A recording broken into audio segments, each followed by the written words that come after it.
오늘 주시는 하나님 말씀 고린도후서 13장 1절부터 10절까지 말씀입니다. 우리 한 절씩 교독하겠습니다. 내가 이제 세 번째 너희에게 가리니 두세 증인의 입으로 말마다 확정하리라.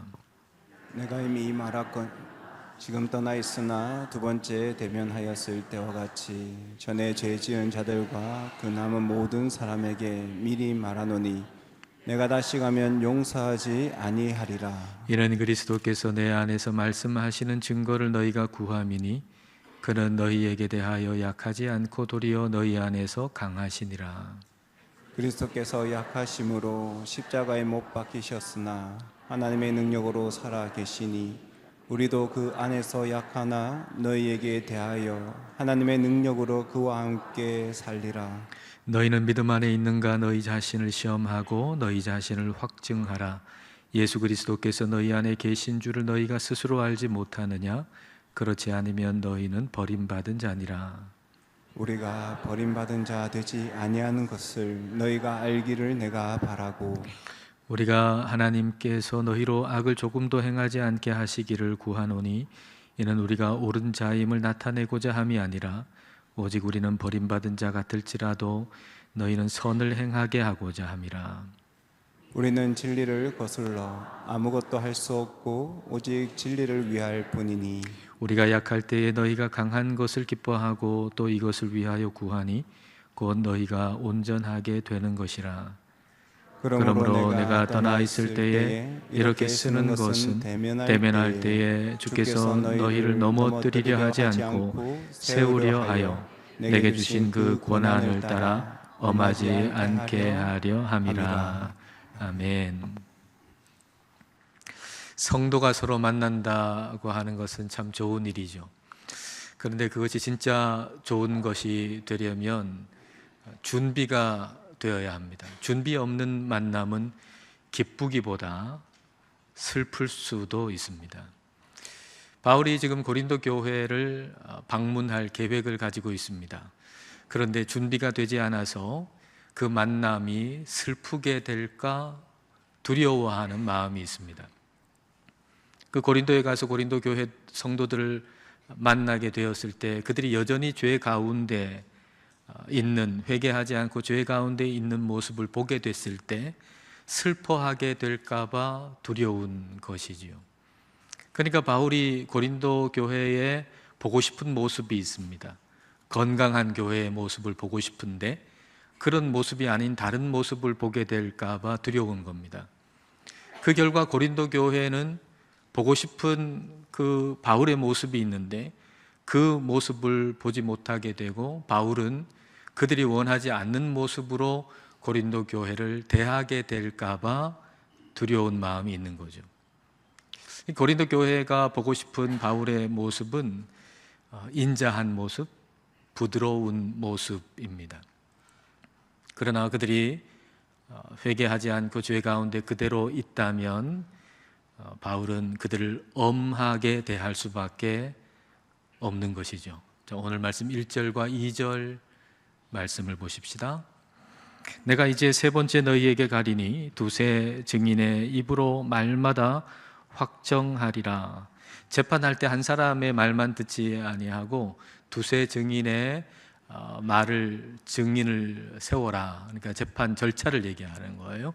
이 재판 절차에 따라서 이제 징계하겠다라는 말이죠. 2절 내가 이미 말하였거니와 지금 떠나 있으나 두 번째 대면하였을 때와 같이 전에 죄 지은 자들과 그 남은 모든 사람에게 미리 말하노니 내가 다시 가면 용서하지 아니하리라.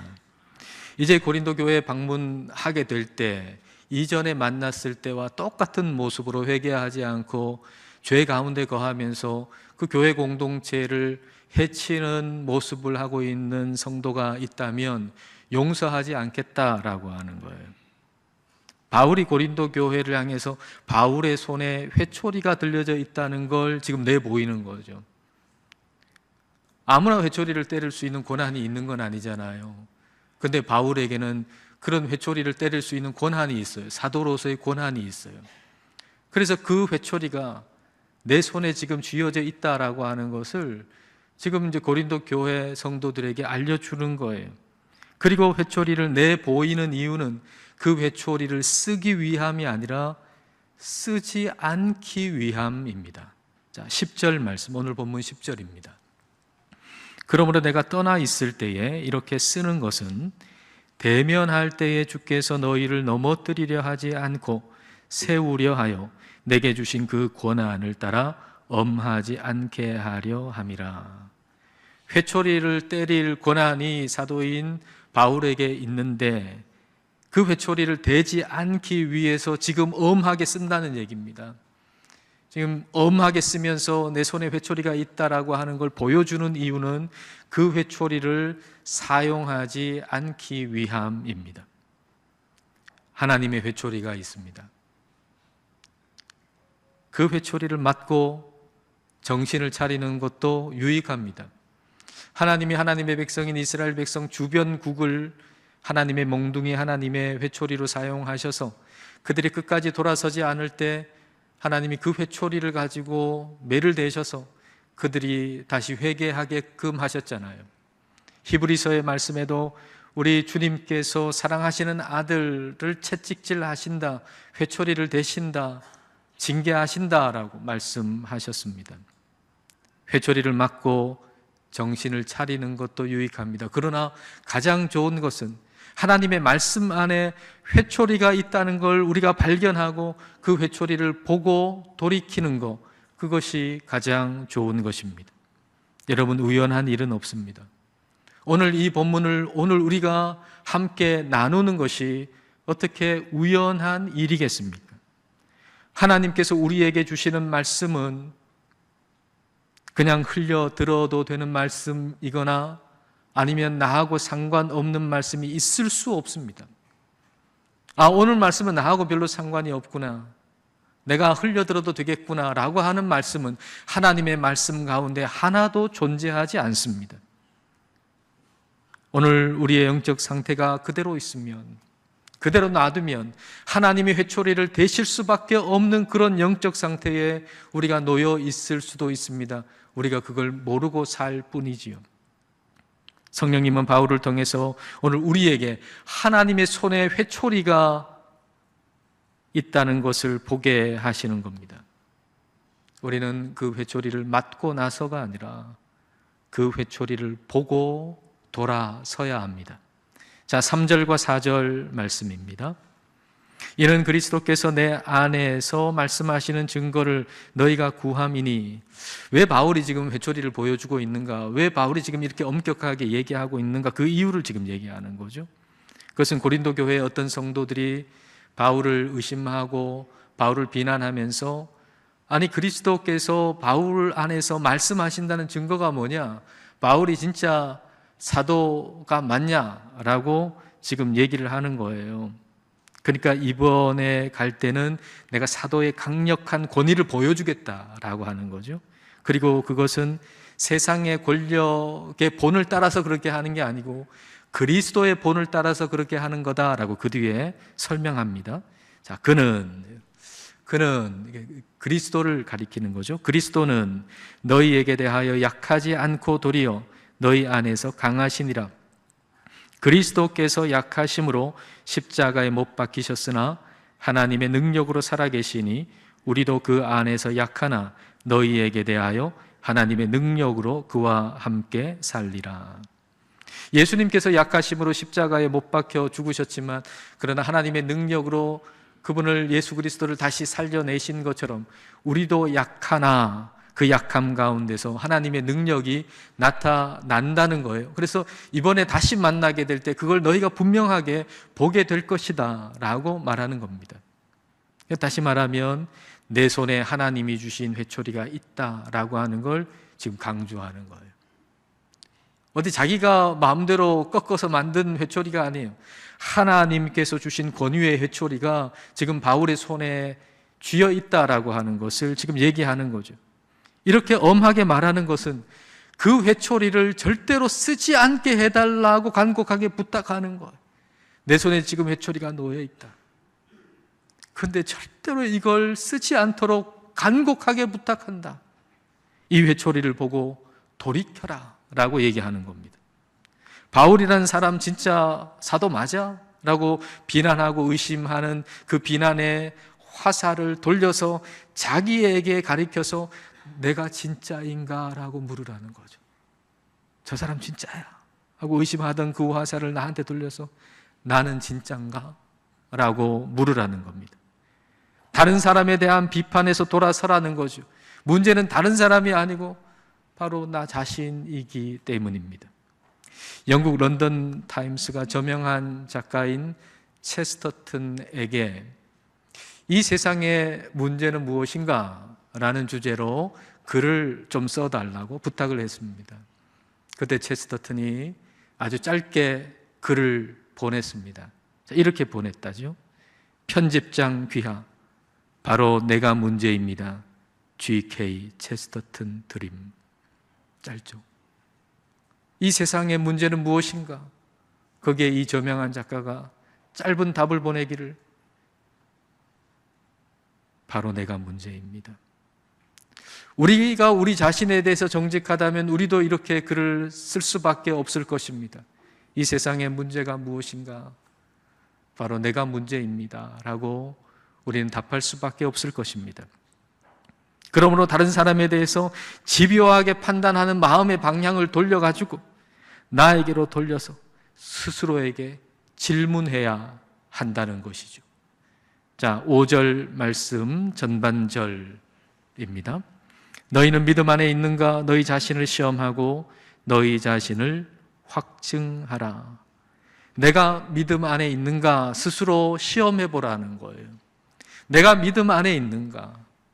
근데 믿음이라고 하는 단어 말입니다. 쉬운 듯 어렵죠. 우리 믿음이라고 하는 단어 굉장히 쉽게 생각하지만 또 가만히 생각해 보면 내가 믿음 안에 있는가? 이 말이 무슨 말인가? 믿음이 뭔가? 이런 생각이 들 때가 있죠. 성경에 믿음이라고 적혀 있는, 믿음이라고 번역된 피스티스라고 하는 헬라어의 단어는 신실함, 신실하심을 의미하는 단어이기 때문에 성경 속에 믿음이라고 하는 단어를 발견하면 신실하심으로 바꾸어 읽어도 뜻이 통합니다. 그리고 믿음 안에 있는가라고 할 때 이 믿음 앞에는 정관사가 붙어 있어요. 바로 그 믿음이라고 하는 거예요. 다시 말하면 예수 그리스도의 믿음이라고 얘기하는 거예요. 그러니까 믿음이라고 하는 거 신실하심으로 바꿀 수 있으니까 여기서 말하는 것은 예수 그리스도의 신실하심이죠. 내가 믿음 안에 있는가라고 하는 것은 내가 신실하신 예수 그리스도 안에 있는가, 예수 그리스도의 신실하심 안에 있는가라고 하는 말이 되는 겁니다.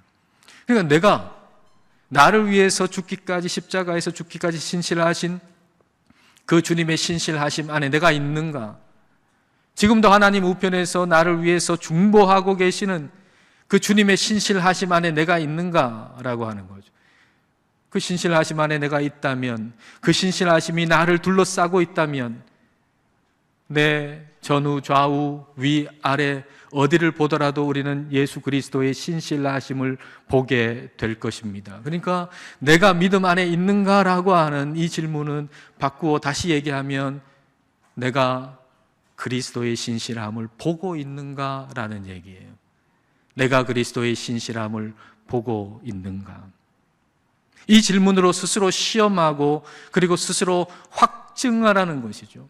확증한다라고 하는 이 번역된 이 헬라어 단어 도키마조라고 하는 것은 이것이 진짜라고 하는 걸 보여주기 위한 시험이에요.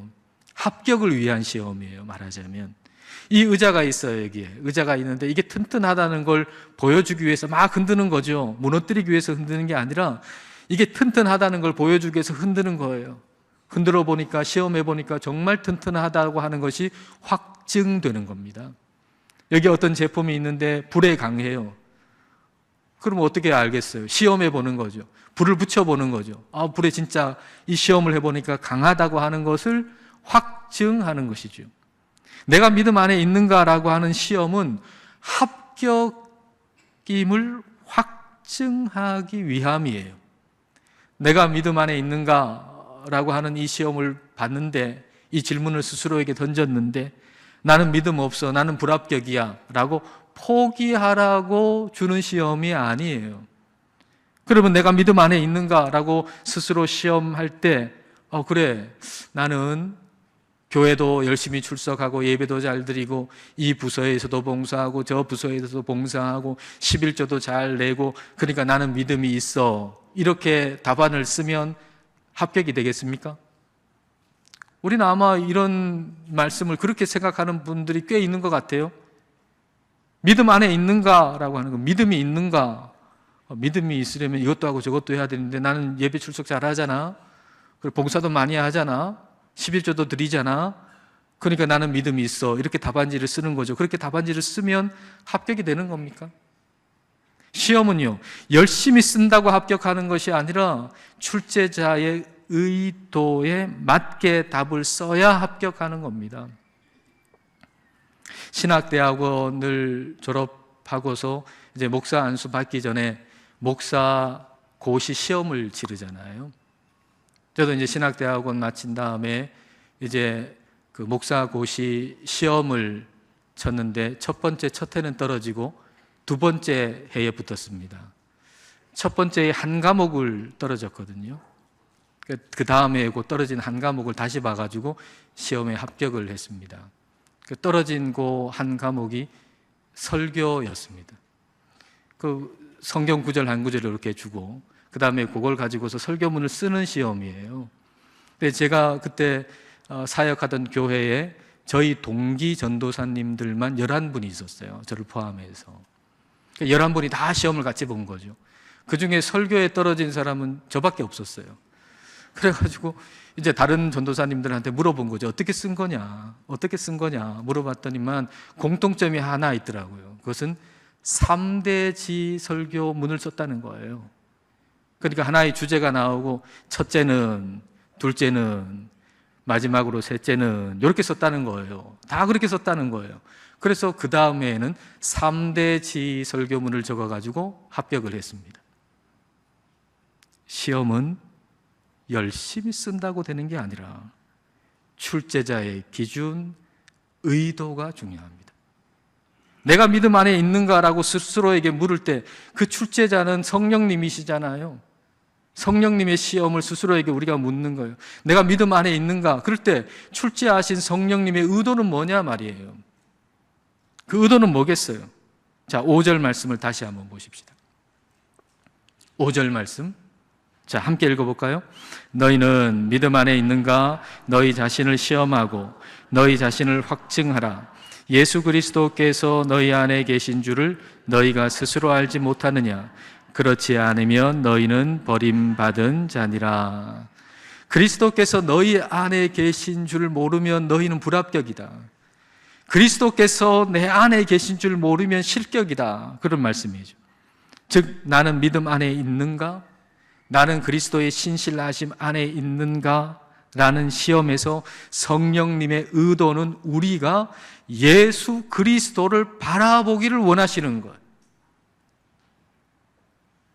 나는 믿음 안에 있는가? 라고 하는 이 질문을 던지면서 내가 뭘 했고 내가 뭘 했고 내가 무슨 열심을 냈고 그리고 나 자신이 한 일 거기에 집중하지 말고 예수 그리스도에게 집중하라는 거예요.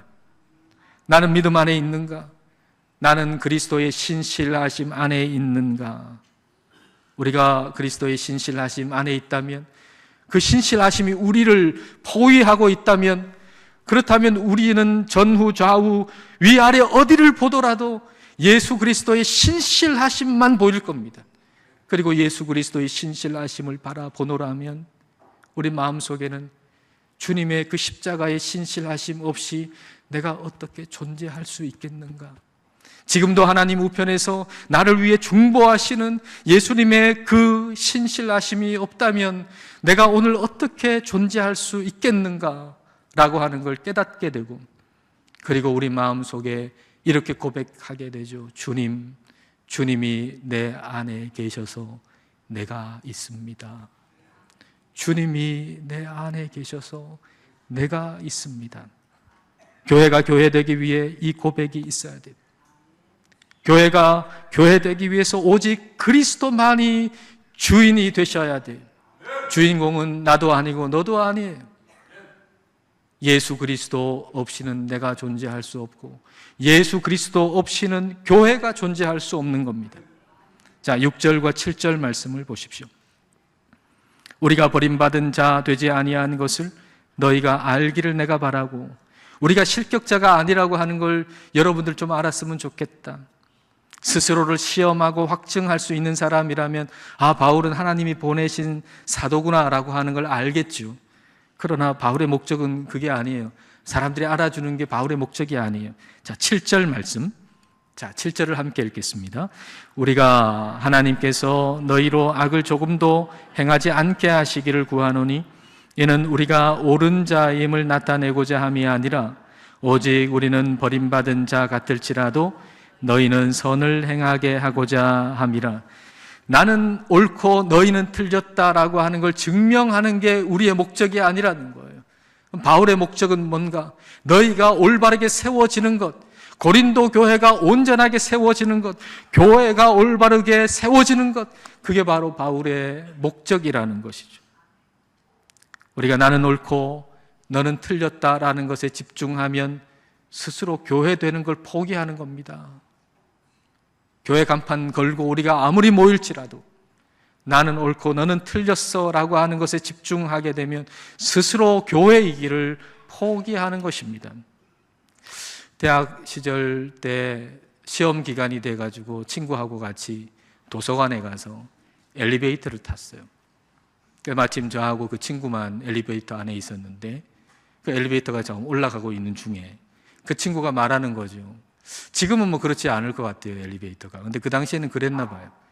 이 친구가 말하기를 그 엘리베이터 천정에 탁 건드리면 엘리베이터 멈춘다는 거예요. 제가 별로 믿기지 않는 표정을 이렇게 지으니까 그 친구 조금 키가 컸는데 펄쩍 뛰더니만 엘리베이터 천정을 탁 건드리는 거예요. 그 순간 엘리베이터가 턱 멈춰버렸어요. 층과 층 사이에 멈췄어요. 그때 무슨 핸드폰이 있나요? 그러니까 구해달라고 살려달라고 친구하고 저하고 막 얘기를 하니까 그걸 들은 어떤 사람이 와가지고 또 한참 걸려가지고 거기서 나왔던 기억이 납니다. 그때 일을 생각하면서 한 가지 깨닫게 되는 것은 사람은 자신의 옳음을 증명하기 위해서 함께 몰락하는 길을 선택할 수도 있다는 사실입니다. 이런 욕구가 여러분에게 있습니다. 이런 욕구가 저에게도 있습니다. 만약에 그때 그 친구의 입장에 제가 있었다면 저도 아마 그랬을 것 같습니다. 그 엘리베이터를 건드려가지고 기꺼이 함께 갇히는 것까지도 감수하는 거죠. 내가 옳다는 걸 증명하기 위해서. 사랑하는 여러분, 지금 여러분 안에 나는 옳고 너는 틀렸다는 걸 증명하고 싶은 마음이 없습니까? 그런 부부들 봐요. 자기가 옳다는 걸 증명하기를 원하는 부부들. 그래서 얻는 게 뭐란 말입니까? 아내는 틀렸고 남편 내가 옳다는 걸 증명해가지고 얻는 게 뭐란 말입니까? 남편은 틀렸고 아내인 내가 옳다는 걸 증명해가지고 그 가정이 얻을 수 있는 게 뭐가 있겠습니까? 잘 가던 엘리베이터가 덜컥 멈춰서 그 안에 갇힌 신세밖에 더 있겠습니까? 교회도 그렇습니다. 하나님께서 우리를 하나님이 원하시는 곳으로 인도하시기 위해서 영적인 엘리베이터를 태워주셨습니다. 그런 영적인 엘리베이터가 이곳저곳에 많습니다. 어떤 엘리베이터는 조금 작아가지고 수십 명 들어가는 엘리베이터이고 어떤 엘리베이터는 좀 커서 수백 명 또는 수천 명이 들어가는 엘리베이터도 있습니다. 그런데 하나님께서 원하시는 곳으로 인도하시기 위해서 그 영적 엘리베이터에 태우셔가지고 우리를 이렇게 오게 하시는데 그 안에서 옥신각신 싸우는 거죠. 지도자들이라고 하는 사람들이 자기가 옳다는 걸 증명하기 위해서 온 힘을 다하는 것이죠.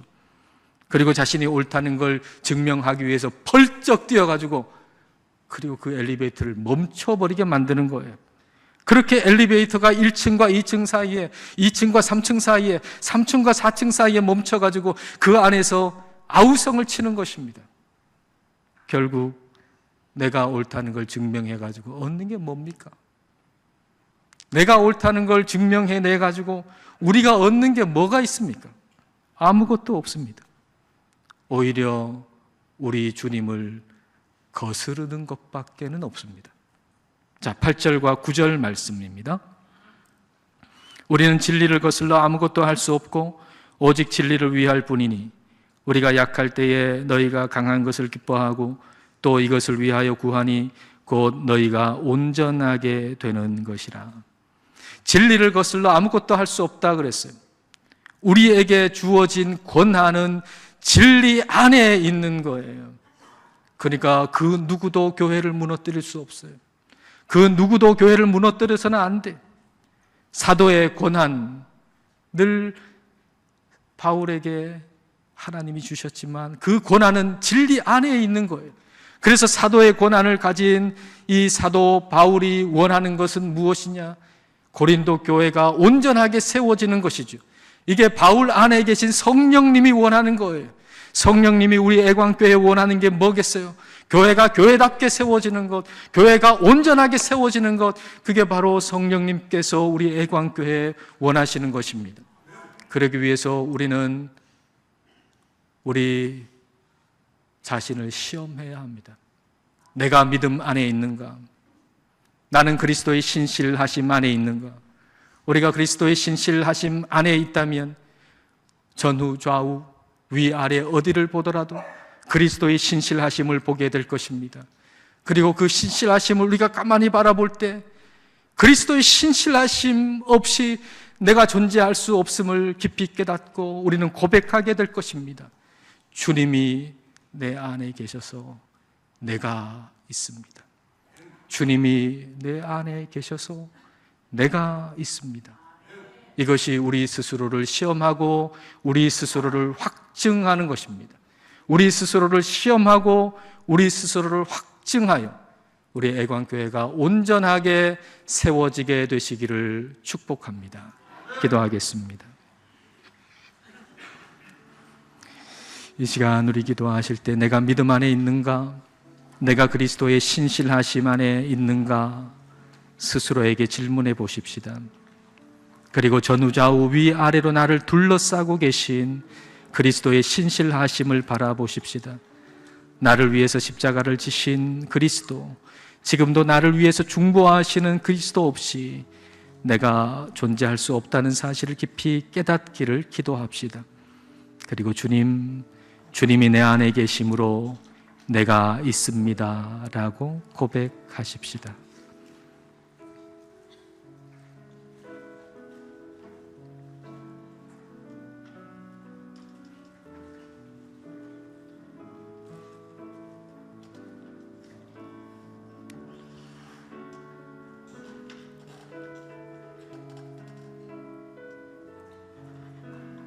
신실하신 주님, 우리를 세상으로부터 부르시고 교회가 되게 하심을 감사드립니다.